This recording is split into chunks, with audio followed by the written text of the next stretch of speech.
This is Empowering Homeschool Conversations. We want families to come here and gain insightful strategies that empower them to successfully teach diverse learners at home. Hosted by founder and CEO of SPED Homeschool, Peggy Ployer. Our goal is that these powerful weekly conversations will boost your confidence to cultivate the best at-home learning environment for your student. For more homeschool resources, go to spedhomeschool.com. You're listening to Empowering Homeschool Conversations with Peggy Ployer. Hi, everyone, and welcome to Empowering Homeschool Conversations.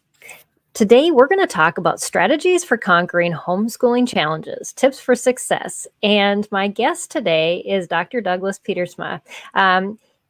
Dr. Pietersma is a researcher in the field of home education, a home educating father, and a curriculum writer of home education foreign language courses. His professional work includes being the editor of the Homeschool Researcher, a peer-reviewed research journal of the National Home Education Research Institute. He oversees the review and revisions submitted manuscripts, as well as formatting of approved manuscripts for hard copy and online publishing. And he's also a research associate with NERI, which is that acronym. Welcome, Douglas. I am so excited to have you on the show. We've met many times in person at different conferences, and I'm just excited for you to be able to share from your experiences, but also from your research and just the encouragement that you have through all of the content that you've written over the years on this topic. So welcome. Thank you, Peggy. It's great to be here, and I've been looking forward to this conversation for a while. And like you said, we met before in person, but it's always great to be able to meet like this, to be able to share what we have for the broader audience. Oh, absolutely. Yes. Yeah. It seems like this is a topic you can never talk too much about because there's always discouragement. There's always obstacles, and sometimes we can get up to even the same obstacle and it just feels different. And we need the encouragement to get past it and say, nope, this is my calling. We're going to get through it. But it's nice to know that there's other people that have faced those challenges and that there are answers and actually proven research that can get us also past maybe those negative voices in our head or naysayers who are around us. So this is a great topic as we're kind of hitting that springtime season when I think a lot of people are saying, that home education thing, maybe we should be doing that next year. So good timing too.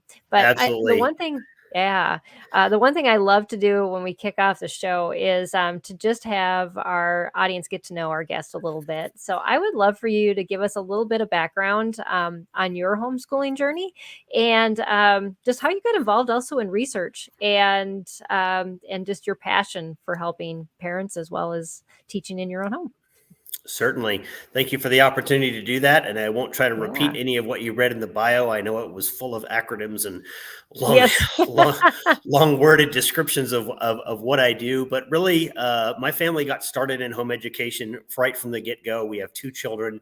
My daughter was homeschooled starting in kindergarten all the way through high school. She graduated in 2022.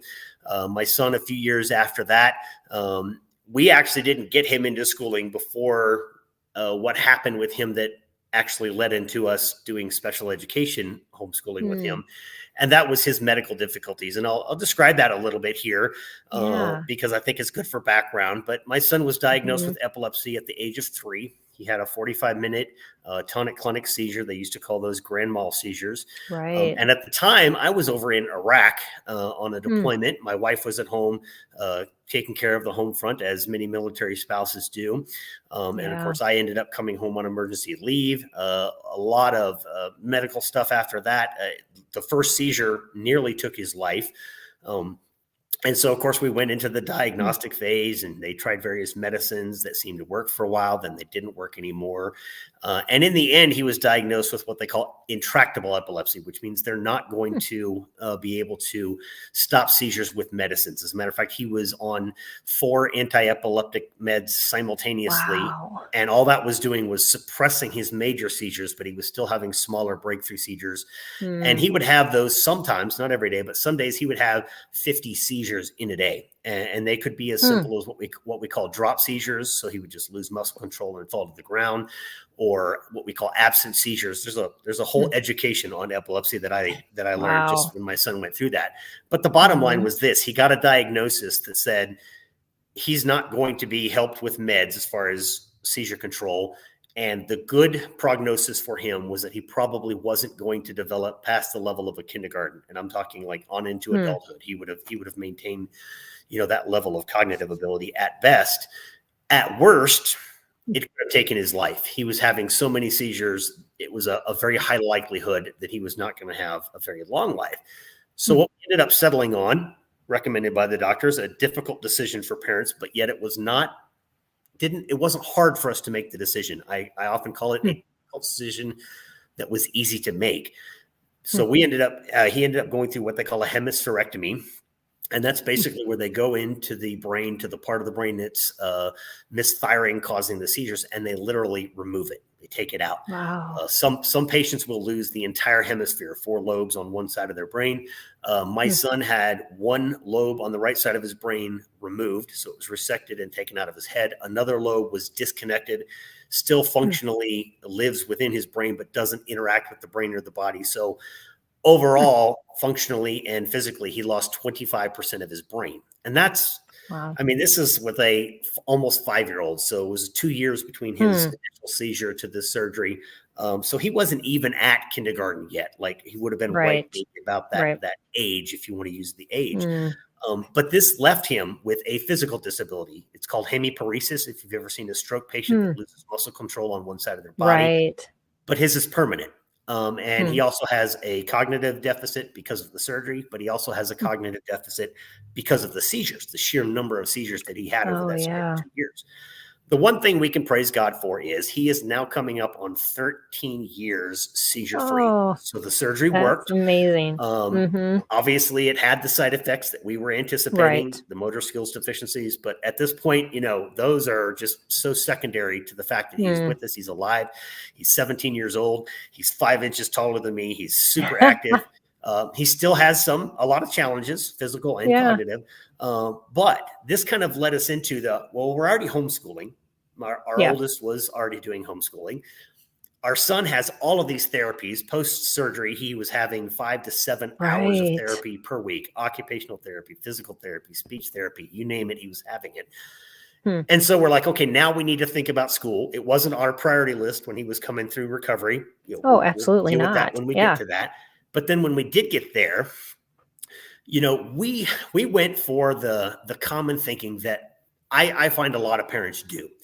And this is probably one of the biggest things for us to overcome. It's overcoming the idea that we as parents are just not capable of handling that situation. So we looked at our daughter. I used the term neurotypical, so she didn't have any cognitive deficits. Okay, we can handle her school, but his school, we didn't think we could handle. We said there's got to be an expert out there, that we need the expert. We need a special program. And so with our son, we did start him doing school from home. He ended up starting with a virtual school. So he had a special education assigned teacher, and he would be in a special education virtual classroom 1 or 2 times a week. And then he would have some one-on-one time with the same special education teacher.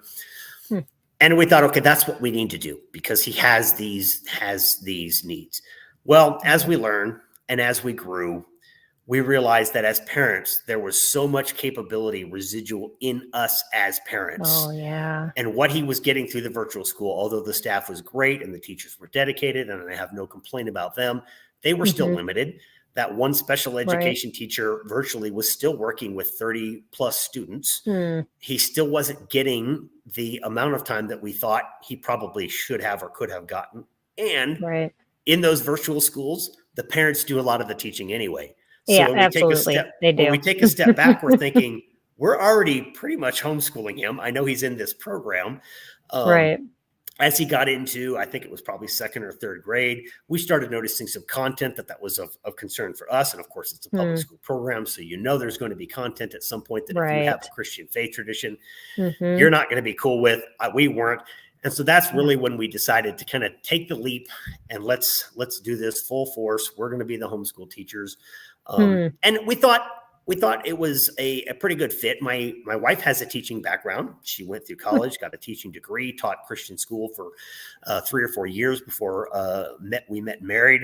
Once our daughter was born, she pretty much just focused on her. But she has that background, taught in elementary ed. So we thought, okay, this is a good pairing.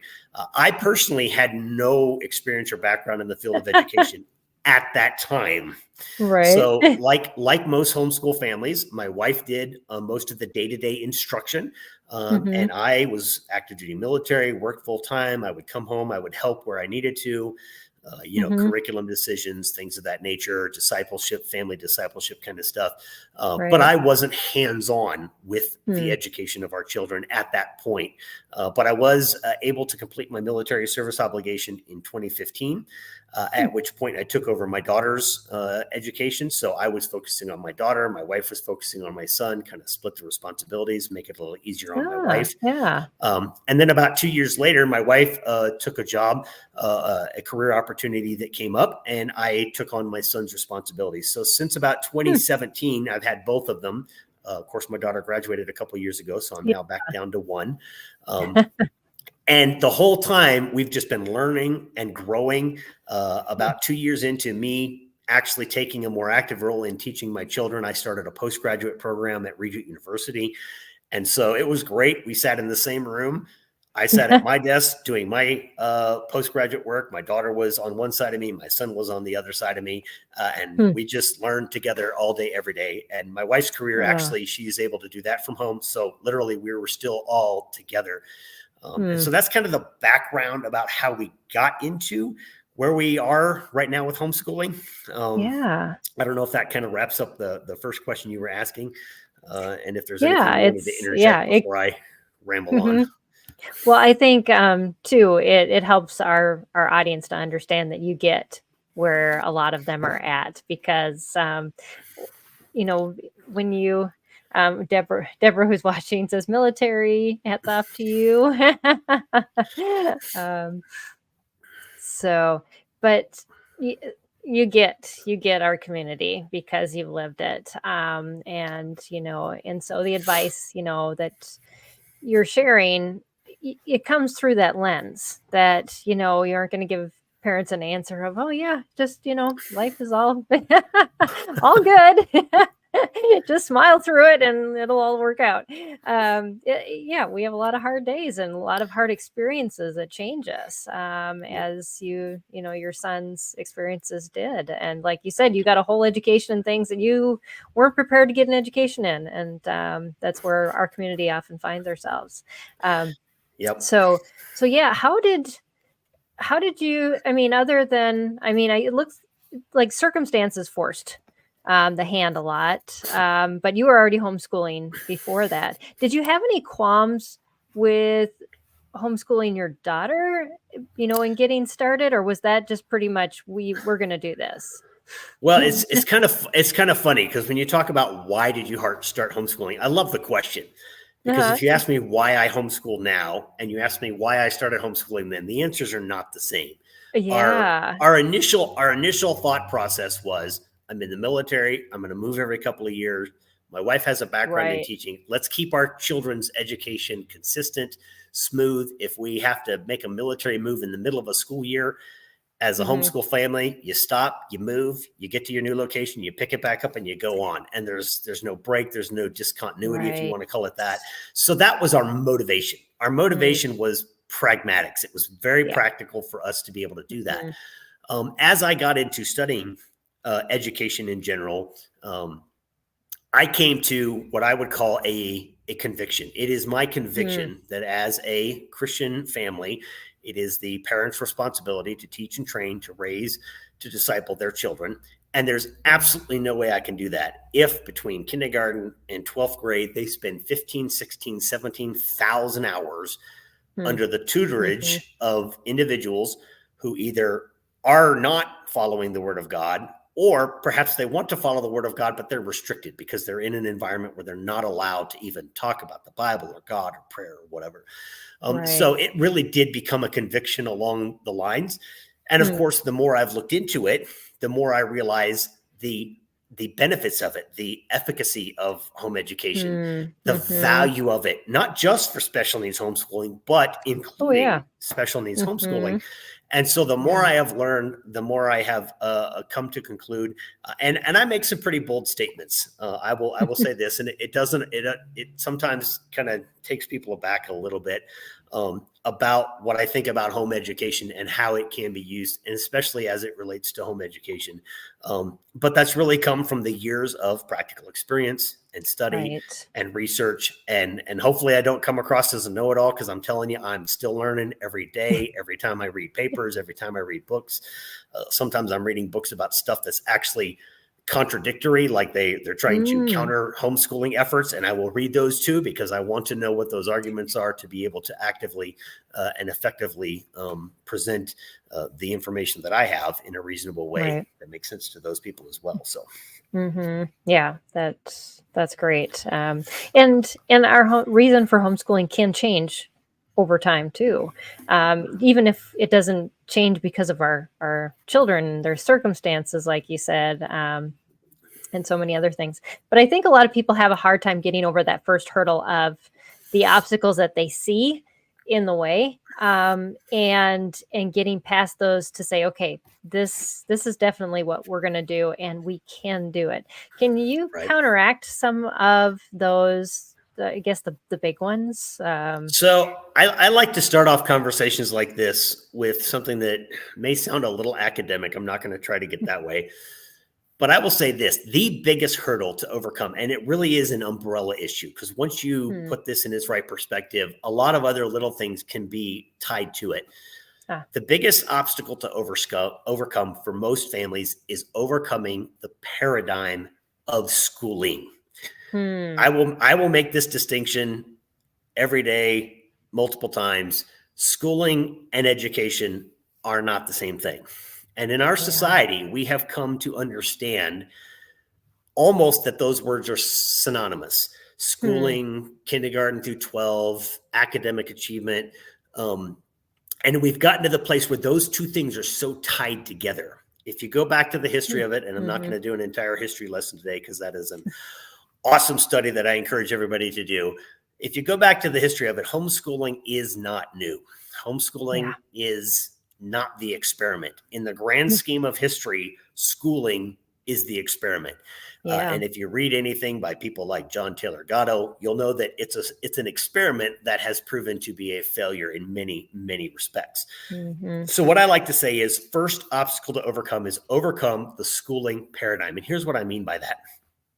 We get in our mind, if we were raised in either public schools, private schools, Christian schools, whatever. My wife and I both went to small church-run Christian schools, K through 12. We actually went to schools that use the exact same curriculum. So my wife and I have that as a kind of a starting point when we started working with our children. But you think about things in terms of grade levels. You think about things in terms of grading, letter grades, A, B, C, D, whatever it happens to be. You think about things like a schedule. You're going to do school from such and such a time in the morning to such and such a time in the afternoon. You're going to do school from September to May, or nowadays schools start way earlier than September. They go way later than May. I don't know. We'll try to figure that out. All of those things, the schedule, the grade levels, the competitive grading, the trying to keep people on track, on grade level, on pace, all of those things I put under the umbrella of this phrase: educationally ineffective schooling paradigms. And I have a couple of online articles out there, and I use the acronym EISP for educationally ineffective schooling paradigms. Those are all of the things that have to be in place because a school is a school. because Right. it has to be organized, because you have to divide the children up somehow. So what are you going to do? You're going to divide them up by age, or if there's a certain portion of children that have cognitive difficulties, you're going to put them in a special education class, or you're going to have advanced placement class for those students who are ahead in a particular subject or another. You have to have those divisions and those separations, classes. You're going to assign teachers to a certain number of students, student-teacher ratios, all of that kind of stuff. But if we completely tear ourselves away from that, we open ourselves up amazingly to so many opportunities. I will give you an example. Ever since my son was pulled out of that virtual academy that I talked about earlier, he has never done a school year in a school grade. So if you ask my son, what grade are you in? I don't know, 9th, 10th, 11th. The answer is yes, because he's in all three at the same time. He has challenges in certain areas, so he may be in a lower grade level on those. He has skills that he can do, even as a special education student. My son is very math and science focused. So his math and science, believe it or not, foreign language, he does well at foreign language, even with a cognitive disability that affects his reading in English. He still picks up verbal interaction in foreign language studies very, very well. So he's in multiple grade levels, and we don't care what grade level he's in, and we're not tied to that schooling paradigm. So that's how it opens up the aperture of what we can do. We're not tied to start in September at the beginning of this curriculum and be at the end of that curriculum at the end of May. Right. We're not. Yeah. He takes 2 years to do some of his 1 year curriculum. Perfectly fine. He's got another curriculum he can move faster through. He moves faster through it. When he's done with it, he's done with it. Yeah. So that is probably the biggest obstacle that I recommend. And this is across the board. All homeschoolers break away from the schooling paradigms. It's kind of a joke around our house, but I'll ask my son, what's the best thing you like about homeschooling? And oftentimes his response is something along the lines of, I don't have to raise my hand to ask permission to go to the bathroom. And the answer, and it's true. Right? We know how we work as a family. And he does what he needs to do when he needs to do it. We're not tied to any of the paradigms. We're not even tied to the schedule. You know, we get sick a couple of days this week, so we can do some schoolwork on the weekends to make up for that if we want to. Or we can just slide it down a few days and we're good. Now, as it comes to parents with children who have special needs, or that's a lot of times what they're called. I don't know if there's a better term. I like the term unique learner. I like to call my son a unique learner. But I understand special needs is the term that is most broadly understood across the board. I would say this, the next thing, other than overcoming schooling paradigms, don't get tied to all of that schedule, grade level, on track, ahead of schedule, whatever, is also overcoming the obstacle of expectations. Again, this ties in. That's why I say schooling paradigms is an umbrella. Tying into that is the expectations that at a certain age, my child is going to be doing X, Y, and Z. Right. Because who set that standard? Who decided that all 5-year-olds need to be able to do X, Y, and Z? Exactly. And I've done a lot of the background research. There's a book by a gentleman named Dr. Raymond Moore. The book came out in 1975. It is old. It's called Better Late Than Early. And he started looking way back then at how different boys and girls learn and how at different ages children come into a state where now they are ready to learn reading. And I've talked to so many homeschoolers that say, you know what? My child was 9 or 10 years old before they were quote unquote reading effectively. And in high school, they got no problems. They are, they're consuming books by the dozens or whatever it happens to be. And that's not every case. My son still has reading challenges.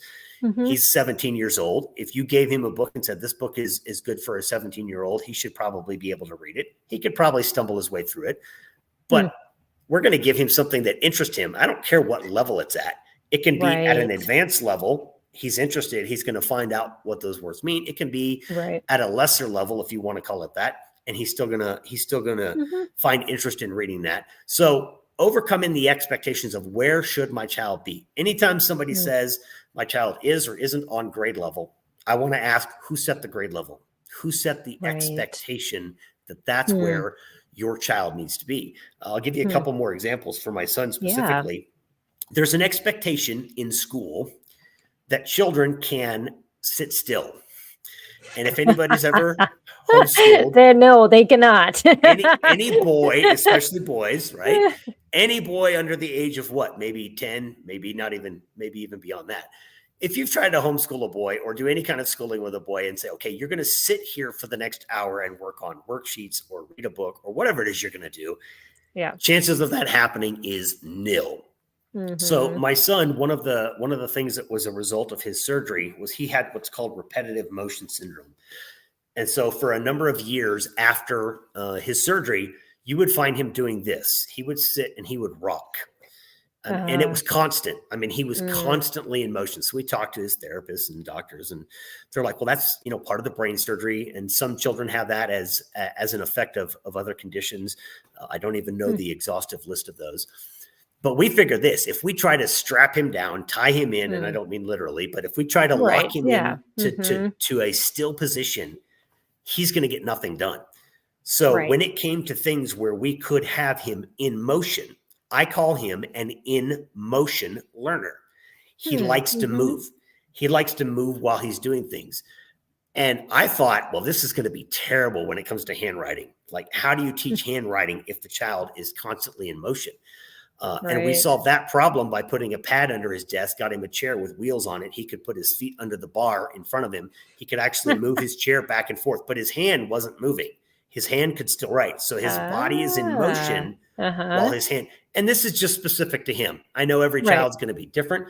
I thought he's going to have terrible handwriting. Well, guess what? I, as a kid, had terrible handwriting. His handwriting is way better than mine ever was at his age. So we figured a way to allow him to do what he needs to do. You put that in a schooling paradigm, though. You put that in a classroom. You can't have a child constantly in motion in that. No. My son is also an out loud learner. And this is probably another effect from both his epilepsy and his brain surgery. But he loves to do his work out loud. He wants to read through his material. Even though his reading is a challenge, if I tell him to sit and read this page silently, first of all, he never even gets through the page.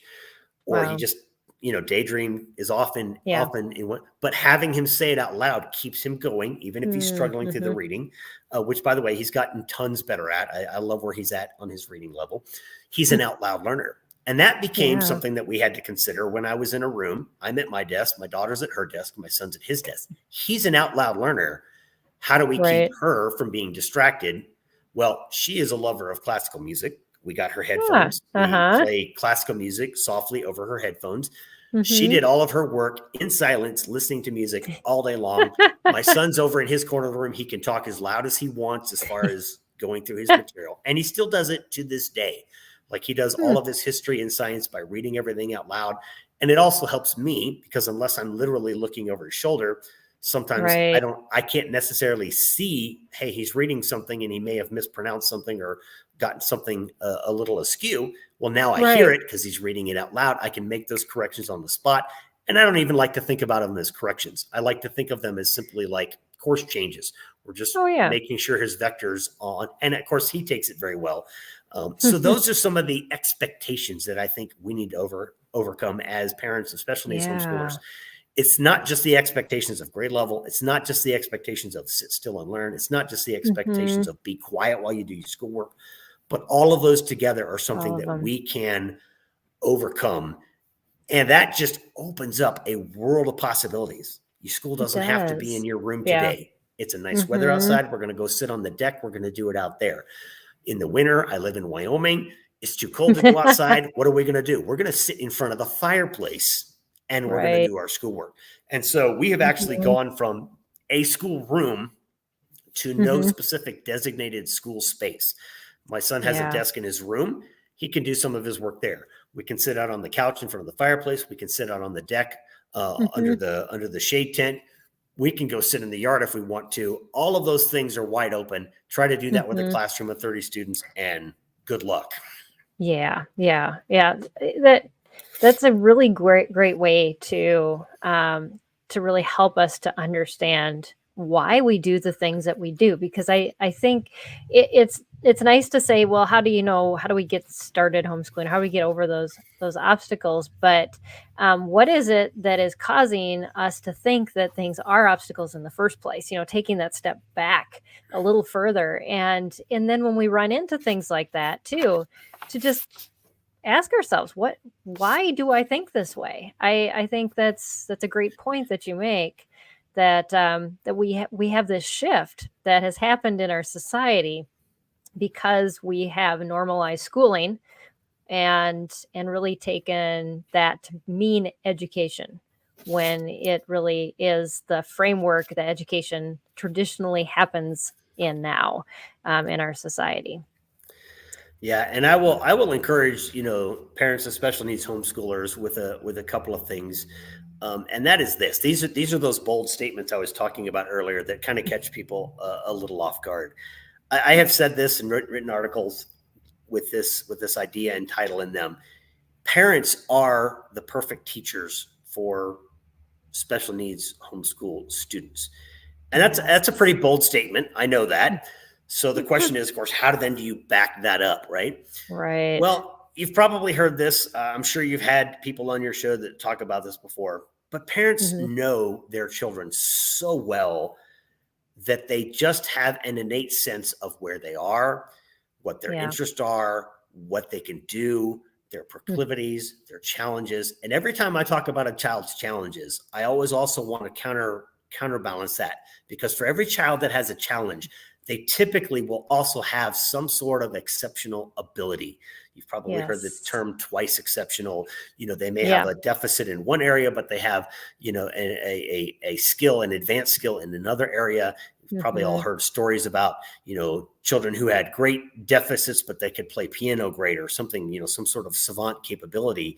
And a parent is going to know that. When you think about a teacher that gets to know a group of children, and 9 months later, that group is gone, they get a new group the next year, they're trying to do what a parent does in 1 year, but a parent has been with that child for years, continuously, no breaks. So much is known about the child. A parent knows their child better than anybody else. A parent loves their child more. Now, this is not to say that those in the schooling industry do not love children. Many of them do. Many of them show that love, and I don't ever want to disparage the effort and the time that they put in. But they can't love them like you do. You are the parent. They cannot possibly spread their amount of love and emotion across that body of students. And it certainly isn't going to carry on over the years. There are a few scenarios where a teacher may carry on for a couple of years. I know some special needs programs try to keep the same teacher for a couple of years so that they know the students better. That's great, but they're not going to keep them for their entire academic career. Love makes that difference. The love of a parent towards their child makes that difference in how far they will go to help their child. Love will extend the patience that the parent has with that child. Now, I understand most of us would all say we probably need more patience. Don't pray for it. God will give you the challenge. You get opportunities, lots of them. Exactly. But we do. We're already there. When you think about a challenge like my son's medical needs and the patience that we have to have with him just to do ordinary everyday things. That extends to the academics. That extends to the rest of life. Even the most dedicated special education teacher or staff is never going to know your child the way you do, never going to love them the way you do. They're never going to be able to educate them the way you do because of how much you know. So I say parents are the perfect teachers. And when a parent may think of teacher qualifications, that's a schooling paradigm. I push that off to the side. The classes that teachers have to take to become certified teachers, most of them do not have to do with actual instruction, passing on information, academic achievement. They have to do with classroom management. They have to do with, administrative things that teachers have to go to. You cut out all of that middleman, if you will, in the education process. When you have them at home, you teach them or you bring them home, whichever the case may be. And so I say parents are the perfect teachers, and I mean it. I really do. I think they are the ones that have the best opportunity. But I also say, here's another bold statement, that home education is the perfect solution for special needs students.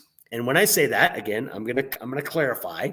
I don't mean how I home educate my child is the perfect solution. I just mean that home education opens up the door to all of the opportunities so that a parent Yes. can select exactly what is perfect for their child. You send them to a school, the school has a set of curriculum. Even in the special education department, it is limited as to what they can use. You as a parent have no limitations. Right. You can Exactly. try, you can experiment, you can do whatever you need to do to find the best working curriculum. And again, I don't even expect parents to be tied so side by side with the curriculum that you can't even break free of that. You use a curriculum as a guide. Yes. It sends you down a path. You may take a deviation on that path that gets your child so much more than the curriculum was ever intended to get them. And if they don't get something that's in that curriculum, that's okay too. That's fine. That's what they needed at the moment. So I don't expect parents to find a perfect way and adopt it. What I ask parents to do, especially when it comes to special needs homeschooling, I say, find what works best for you and your child and your family and the entire situation that you find yourself in. And it will never look like any other single family's way of doing home education. When you get down to it and you have tailored, tweaked, experimented, picked curriculum, picked teaching methods, picked methods of, or identified your child's methods of learning and how they best receive that instruction. When you do that, there are so many variables. It will not look like anybody else's school. So what you will do is you will not find a perfect way and adopt it, but you will find your perfect way. So home education is the perfect solution for special needs students because it gives you every possible opportunity to find, develop, and implement your perfect way in home education, different curriculums, styles of learning, styles of teaching. And then there's two academic terms that I'd like to bring up because I've used these in articles that I've written. You know, academics like to prove things, right? Let's do all the quantitative studies and draw the correlations and the causation between X and Y or whatever it happens to be.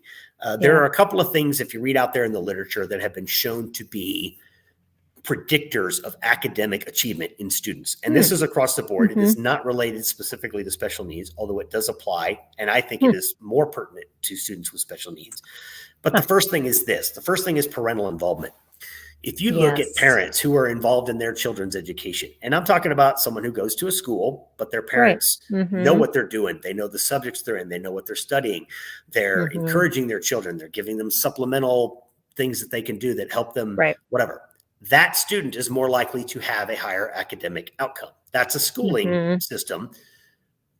But home education parents have literally taken to the apex, to the summit, the idea of parental involvement. There is no greater parental involvement than you picking, teaching, changing, modifying what you're doing. You are literally hands-on in every aspect. So there literally can be no greater parental involvement in a child's education than home education. And for that reason, and perhaps that reason alone, you could say this is a valuable and a practical way for me to educate my children. Now, that doesn't mean it's easy. It doesn't mean it's not work. It obviously is. You have to take the time, the effort. There's probably going to be some cost. You talked about cost of a parent that stays home as opposed to going to work. Yes, those costs are there. It is a sacrifice.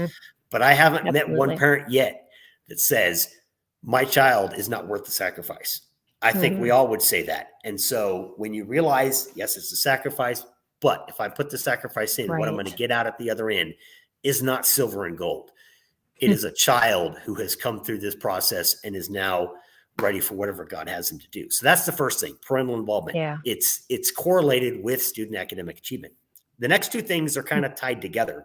One is student-teacher ratios. If you've ever heard about school districts talking about, I need more money because we need more teachers so that we can have lower student-teacher ratios. It's kind of an obvious thing. It's kind of an obvious thing to say. You got a teacher with 40 students. They're not going to be able to accomplish as much as that teacher will with 10 students. And even in some of the biggest homeschool families, which, by the way, there's a lot of them. I'm not one of Yeah. them. I only have 2, but I have a sister who has 15. And they're a homeschooling family. So even in Wow. those huge families, Right. your student teacher ratio is still extremely Still low, better. pretty much Yep. lower than anything you're going to get in a schooling environment, because typically once the oldest students start getting to a certain level, they become teachers of the younger students. So it's not just mom trying to teach 15 students. It's mom plus the Right. oldest ones teaching the middle ones, teaching the younger ones. It's a collaborative effort. Yeah. It's a combined synergistic effort in teaching that just Mhm. makes so much more outcome from that. And I have seen that in a number of Yeah. families. So student teacher ratios is one of the big, again, predictors of student academic outcome. One that's Mhm. tied to that is called academic engagement time or academic learning time. And this is one where you're like, okay, now he's going to go into the academic a little bit, just a little into the Just a weeds. little bit. Okay. Academic engagement time is the amount of time a teacher directly spends engaged with the student, and where that student is in turn engaged with the teacher. So take, for Okay. instance, a class of 30 students. Right. And in an hour-long class, a teacher engages as much as he or she can with each individual student over the course of an hour. At most, every student in that class gets 2 minutes of Right. academic engagement time. 2. Much That's less, it. mostly. Yes. Right? So whenever that teacher is engaged with one student, the other students, they may be listening, but that's passive. That's not active. Right. So the passive engagement time does not correlate to student achievement. The active academic engagement time, that correlates to student progress. In a homeschool, I have 2. So I work with my children for an hour. Each one's going to get on average 30 minutes. Well, we also know that because my son needs more time, he gets a little bit more time. My daughter didn't need as much time. She was able to do things independently. She got the freedom to do that. We adjust it as necessary so that each child receives the optimum amount of academic engagement time. Sometimes in the literature, it's called academic learning time, ALT or AET are the acronyms that are used. But if you look for those in the literature, you'll find that AET, ALT is correlated with student academic achievement. So all of these things that the schools have said, these are the big things in academic achievement: parental involvement, student teacher ratios, academic engagement time. And all 3 of those things happen naturally in a home education environment. Yeah. We don't even have to try. What the schooling system needs a program to implement, home educators typically will implement without even trying. So that's why I make a bold statement. I make a bold statement that parents are the perfect teachers for their children, especially for special education children. I make a bold statement that home education is the ideal solution for special needs students, and you could say more broadly for students in general. And so that's kind of the position I come from. I hope it doesn't sound sometimes as arrogant as perhaps it sounds even in my ear as I say it, but really it does come from that, the research and the background and the studies on, hey, this is what you want in a schooling environment. I already have that in a home education environment. So let's move on to the next thing that helps my children learn as much as they can. Right. Yeah. You don't have to focus on the setup process, because you've already got everything going for you. Like you said, I love what you just said. So important. The few things I want to really point out to parents, because it relates to a lot of the questions that we often get, is that homeschool freedom, and then trying to find that the way to teach my child. And you hit the nail on the head when you said everybody is going to look different. And I think parents have to realize this very quickly, because you feel like you're banging your head against the wall going, well, can I want to homeschool. Maybe what they're doing is going to work, and what they're doing is going to work. And we chase these trails of what everybody else is doing because it seems to work for them. But your child's unique, and you've got to figure out what's going to work for you and your child. And if you have it in your mind that that's what you're pursuing, instead of you're pursuing something that mimics what everybody else is doing, it's going to be so much easier. Absolutely. Yeah, that and yeah, just that parent time. It is so important. And I love how you with even your own experience, you balance that out. It's, yes, your daughter just didn't need as much time. It taught her how to be an independent learner too. So we can look at it as a negative, but for the kids in those situations, God knew how much time you have and how much time each child needs, and so just leave it in His hands with that. Absolutely. Yeah. So we had a couple questions come in from some viewers, and I'd love to address those. Certainly.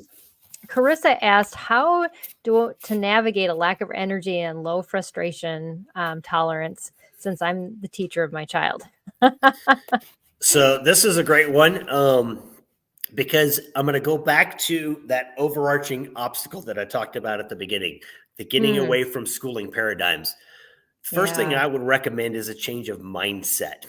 I like to think of home Yes. education as nothing more than extended parenting.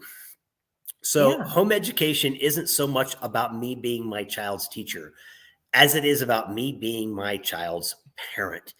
From the very beginning, I mean, you have a child, they're a baby, they need all the attention, they're a toddler, growing up. All through those years, before they ever hit anything that looks like school, what are we doing? We're teaching them. We're Yeah. teaching them how to hold a spoon. We're helping them as they learn how to walk. And maybe there's some things you just be like, okay, they're going to learn it on their own, and they do. Yeah. My children have done that in certain respects. I tried to teach my daughter how to ride a bike. Didn't work. I went on a deployment one time, came back, she knew how to ride a bike. I'm like, okay, that's great. She learned it on her own. But as parents, we're facilitating the learning of our children even before they ever hit school. And so if we keep in our mind the mindset that I'm not going to stand up here as a teacher in front of my children and teach my children facts and figures, and yes, they're going to learn those things, but that's not what I'm doing. What I'm doing is I'm extending that parental paradigm out into what we would call the academic world. The same patience that you need when you're teaching them how to hold a spoon and learning to walk and potty training and whatever it is that you're doing is the same patience and the same tolerance. And yes, there are going to be times where there are frustrating moments. My wife and I are very different in our teaching styles. So when my children came under me as their primary teacher, there was a little bit of friction for time in how she I'm sure. worked things versus how I work things. I've got this, sort of military mindset, and I had to break some of my own paradigms. I had to really stop and tell myself, okay, these are not your military troops. I had those for years. These are your children, right? And so I had to break out of even my patterns because I instructed military members in intelligence analysis. That was part of my job. And yes, I had that as an instructional background, as an educational experience, but I couldn't apply that to my son trying to do his fourth grade math. It just didn't work. Right. So I had to change. I had to break away from, again, the schooling, the classroom mindset, and bring it into the parenting paradigm. And then schooling flows much easier when it is not so academically rigidly structured. So again, the expectations. We talked about expectations earlier. To take a step back from this question, I don't know if this is the fact, but it kind of seems like there are expectations perhaps for academic achievement, perhaps for academic grade level attainment. Take a step back from that. Take a step back from the schooling paradigms of expectations. That certainly does release the stress in a lot of situations. I've got to get the curriculum done. They've got to get a certain grade. All of that stuff goes away when you come away from that. Here's another big one for the frustration thing is I like to encourage parents to capitalize on children's inherent interests and talents. Yes. So I'll give an example of that. And this may not apply to perhaps elementary school age kids, but generally it applies across the board. My son is interested in meteorology, and he's my special needs learner. Science and math are hard, but science and math are a big part of meteorology. Right. So we try to tie as much of his reading, as much of his science, as much of his math, even history. We try to tie as much of that as we can into his inherent interest for meteorology. I don't know how many times we've been sitting out on the deck in the middle of doing something and all work stops because we're we're going out there and we're staring up at the sky and we're identifying cloud types or whatever. And those are great opportunities. You say, wait a minute, Absolutely. I'm not getting the other schoolwork done that I want to do. And for me, I don't care. That is a learning interest. I'm going to capitalize on that. If your child likes dinosaurs, then when you're reading, you're going to get books about dinosaurs. And if your child, whatever they're interested in, that's how, if you can gear whatever you're doing so that honestly, our children don't see schooling as this laborious task for no specific purpose, but it's a capitalization of what they're learning. And I honestly believe God has given every child natural interests, natural inclinations, natural talents that we as parents can capitalize on. And I could not lay out a program for your child and their interests and talents and proclivities. I can't do it because I don't know them. Yeah. But you can, and you can tailor things left and right. Now, that doesn't mean you say, well, my child doesn't like math, so I'm never going to teach him math. Of course you're going to teach him math, but do it in some way that comes across as fun. I mean, I don't know how many homeschool parents I've talked to where they say, you know what? We're working fractions. What are we going to do? We're going to get in the kitchen and we're going to bake cookies. Why? Because you're going to get all the measuring cups out and we're going to work fractions. You take a recipe and double it. Take a recipe and half it, whatever you got to do. And voila, you're working math. And the kids are like, yeah, I get cookies out of this. Fine. That's an interest. That's a motivation. The next thing that I might suggest as I read that question from Teresa is schedule. Oftentimes parents are frustrated with a process because they're trying to do a schedule. They want to do a full day of school. They want to do the full calendar of school. So again, that's a schooling paradigm, and one that I consider educationally ineffective schooling paradigm. It is not. If we can break out of that schedule, then do it. If you can take your day and spread it out, put bigger breaks in the middle of your day if you need them. A lot of times with special needs learners, I have had parents tell me, and this has been the case with my child, you can't just start at 7 o'clock in the morning and go through till 4 in the afternoon. No, or at some point there is just a shutdown, right? Major shutdown. And most of us have found that perhaps smaller chunks of time spread out with breaks in between or whatever it is that child needs will accomplish way more. So let's say I do 3.5 hours worth of work, but I spread it out across the day. I will probably get more progress out of my child doing that than if I sit them down for 7 hours with maybe a lunch break in the middle and try to push through everything. You will literally accomplish the same or more with half or less than the time. And again, I'm spouting numbers. It varies with every single child. It's going to vary. So I would encourage not to be child tied to the schedule. And I'm talking about calendar or daily schedule or anything that it might happen to be. Well, and that could help too with mom's lack of energy. I mean, take a break, mom. Break. If your child needs a break, you need a break. Take a break. I love it. You have authority over that. Naps. There was actually a period of time with my children that we literally scheduled a nap. And I'm not talking about like toddler children. I'm talking about they were middle school. And it was like right after lunch, we would all lay down for like 30 minutes. Just let's lay down and crash. We didn't even have to go to sleep. Just lay down, relax, close your eyes, have some music playing on in the background. And so we did that. So that was a really good one. Yeah. So we had a question too from Deborah. She said, advice for walking on eggshells between cannot and will not.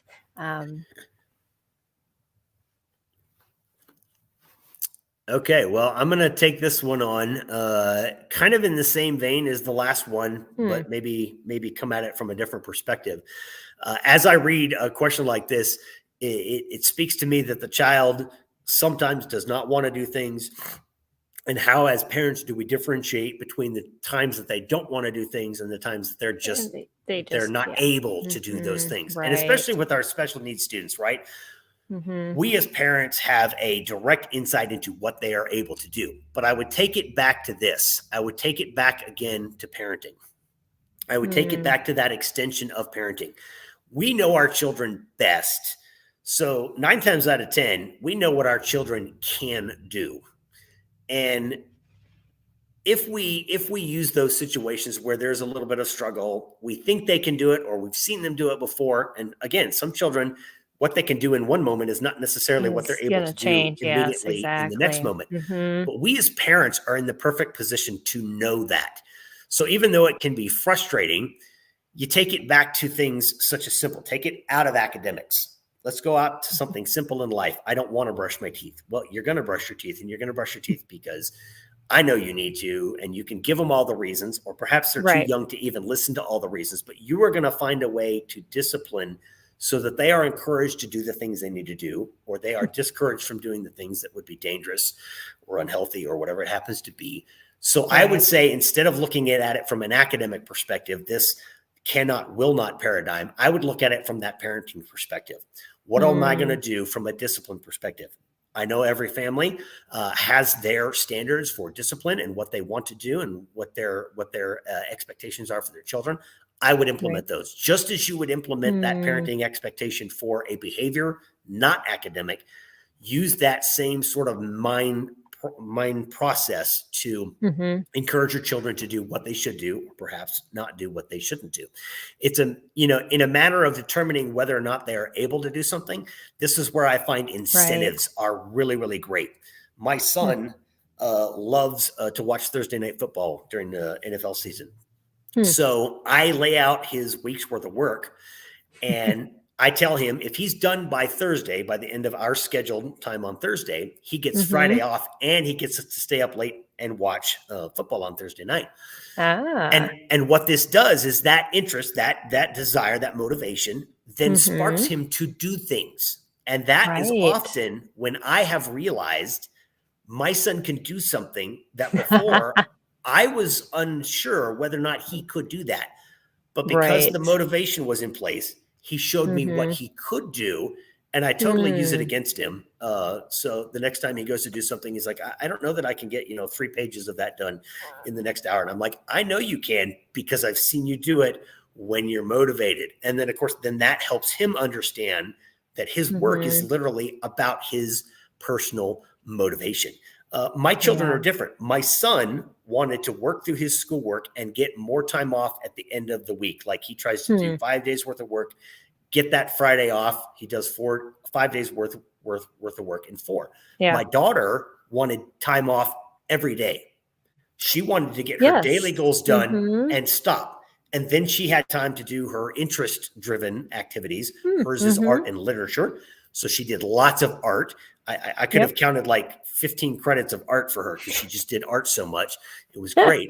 I didn't, but I could have. So her motivation was different. She was okay with doing school on Friday, because she got off in the middle of the afternoon pretty much every day through high school, because she was done with her daily allotment of work. So that motivation helps us find what our children can do, and then we apply that in future situations. So hopefully that helps with the cannot, will not dilemma. It may not be a perfect answer, but I honestly believe that parents can find those perfect answers, even if my answer wasn't the perfect one. I know. I think it's really good. You really hit that, because a lot of times we do need to put things out there, and I when I do put something out too hard for my child, right when they hit it, I almost instantly know this was too hard. It's that parenting instinct, like you talked about.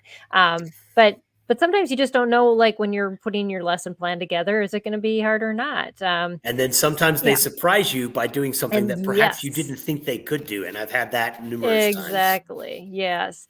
Deborah also asked if, just quickly, do you grade your son's work, and how do you assess mastery? So I do grade the work, but I don't assign letter grades. So basically he does, tests that are part of the curriculum that we use. I grade them in certain subjects. I always correct to 100, which means when we get done with the test, as long as it wasn't like a complete failure to understand the concept, I know he knows the concept. He got a certain number of questions wrong. We go through, we talk about it, and I correct that up to 100. And I will assign an appropriate grade as far as his transcripts. But I don't mark on the paper, you got an A, you got a B, you got an F. I don't even mark percentages. I keep track of that in my records. But he is not locked into, for my son, the idea of I have to get this in order to be a good student. I know that in his math, if he's passing his test at 80%, he is doing great. I mean, that is just phenomenal for him. And in different subjects, it's different. My son can memorize and spell words like nobody's business. For him to get less than a 95 on a spelling test means he probably wasn't trying hard enough. But in other subjects, Well, and I know that. Right, I know that because I exactly. know what he's Uh-huh. done. So Right. I can gauge his progress based on where he is and where he's growing, not necessarily. So like in all of his subjects, they don't all have the same grading scale in all of his subjects. I don't use that. And again, That's a great point to make. mostly Yes. that's for Uh-huh. me keeping records. I don't Mm, project that to my son like you got an A, you got a gold star. I mean, I tell him he does right. good when he does good, but I don't need him to think, here's the levels and I got to be at this level or I'm somehow not succeeding. For him, what would be considered a B for somebody in math is super Hmm. succeeding. And I celebrate Yeah. that. So Oh, yeah. hopefully that answered the question. That's a great answer. I don't know if anybody's ever answered it like that. We do have to have different scales for different things because our kids are all over the board and they shouldn't be kept up to the same standard when the struggle is so hard. They are trying, and they're Absolutely. working just the And they're same as progressing. in anything. Yes, exactly. Progressing. That's most important. Well, Douglas, this has been an amazing conversation. We are already at the end of our hour. We could talk Time probably for flies. more hours. We'll have to have Oh, you yeah. back. Anytime. But hopefully, you have answered a lot of ways to conquer just these regular challenges that we have before us and how to succeed. And just by staying in our own lane, doing what we're called to do, run the race you've been called to, and God works all things out. So Yes, he does. appreciate all of your wisdom and your input. Thanks for having me on. Absolutely.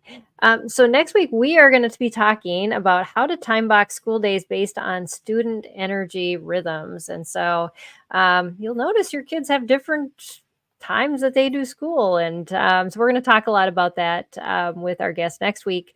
And so you want to join us back here for that. But I'm also going to share in the show notes. Dr. Douglas Pietersma has shared a bunch of articles that he's written. And so I'm going to share those links with you so that you can read more extensively. A lot of them go into the same type of topics that we have been discussing and you have a lot of like links within them to research and places that you've kind of pulled a lot of this info. So lots of great resources. So, well, we appreciate all your time. Thank you all for watching us. Make sure you join our mailing list so that you can submit questions, get the newsletter the night before, so you know what guest we're going to have on and what you can ask. And so, yeah, and then donate. Sped Homeschool is a nonprofit, and this broadcast is supported by your donations and support. So thank you, everybody, and have a great week. And we'll see you next week here on Empowering Homeschool Conversations. Bye, everybody, and God bless. This is Empowering Homeschool Conversations, provided by Sped Homeschool. Go to spedhomeschool.com to get resources and support for teaching your unique learner at home.